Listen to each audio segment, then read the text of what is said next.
One of my favorite reviews of this book starts with a murder in a church. A murder in a church, and it's by John Paul. I'll probably put a link to the video so you can get it. Anyways, the book is about a murder that happens in a church. People are like, was it a murder or a suicide?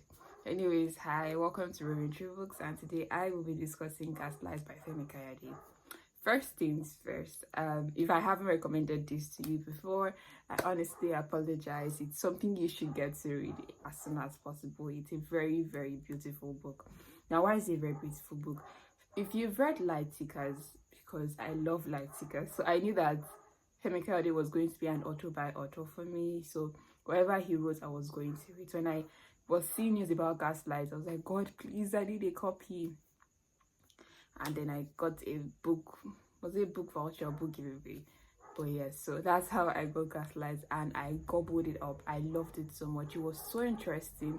It was so beautiful. I mean, in as much as I'd appreciated his talent in Light Seekers, it felt like he showed more in Gaslight. Do you get? Although personally, Light Seekers is still my favorite for reasons. I think you guys also know the reasons. Yes.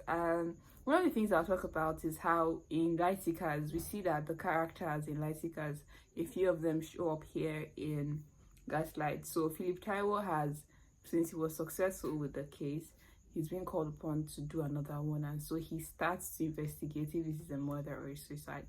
Now this leads to a very important thing. As Christians or people who belong to some religious sects, we should be careful not to deify the religious leaders. And we see how that change, it just makes things wrong, because when people deify their religious leaders, they make you feel like, oh, they cannot make any mistake, and they just tend to take whatever they say as law. And in as much as it's important to listen, to obey your religious leaders, it's also important that you know that there are some places where you draw the line. You check what you're saying. If you're a Christian, with the Bible.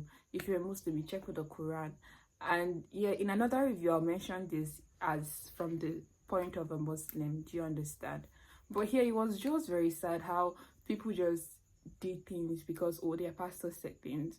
Although I think there's also the fact that generally human beings are greedy. And in Nigeria, where people go through a lot of things and they don't get punished for it, so they tend to, there's no consequence for action. They feel like they're gods, which leads to another thing. When we talk about religion, people should be very, very careful. And the reason why I'm giving this like caveat or disclaimer is because we really should watch what we say. So in this story, we see how the church is being used as an agent for laundering, for money laundering.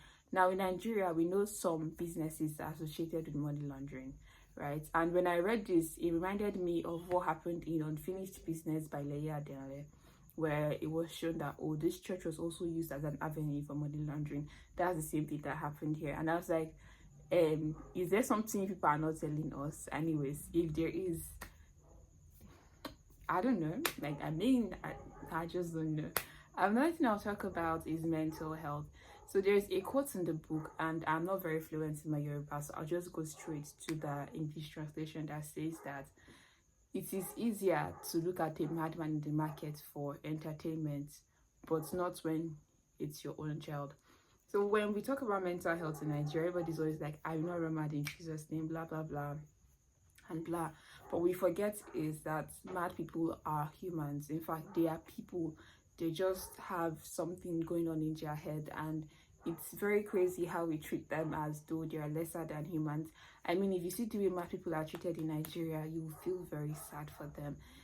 Especially the way, I feel like the way they are left on the road, and men that rape mad women, I'm befuddled. Like, I don't know what to say, because it's an insane thing to do. Like, I know, yes, the person is insane, but you are even more insane doing that. Do you get? So that's how I feel about it. I'm like, this is something that should not even happen. It's so wrong. It's wrong on many levels. And yeah, another thing I'll discuss is colorism. So in the character in this book, we watch how she deals with colorism, how she wants to dye her skin fair. Now, so colorism is a very bad thing. I think we have underestimated how much that's eaten deep into the culture of Nigerians. people want to give birth to fair-skinned children. They don't care how dark-skinned they are. I mean, it's as crazy as women giving their babies, using bleaching creams on their babies because they want their babies to be light-skinned. I'm like, why do you hate being dark-skinned so much? What is it about being dark-skinned that upsets you, that doesn't sit comfortable with you? What is it about dark skin that doesn't spell beauty to you? I don't understand. Like, I don't get it. Lastly, or maybe not lastly, yes. And there's a statement that Femi Kayode makes in this book that says that the potency of the police force when they do things is as equal as when they don't do things. And I take this to mean as the Nigerian police force, when they want to be effective, they can be very effective. But what we see is their ineffectiveness, and we see how it damages so many things on so many levels, which is very, very terrible to say the least. I mean, many people don't see the police as a place to go to for help anymore. They don't see them as people you can trust. No matter how dire the situation is, they'll accept you occupy a particular position in the society where you are deemed untouchable. That's when you can have a relationship with the police officers, and it's wrong. I mean, police are meant to be your friend, right? Yes. But that's all for me for today. Just stay around for my next review. You'll enjoy it. I highly, highly, highly, highly recommend Gaslight by Femi Kayode. It's a really beautiful book.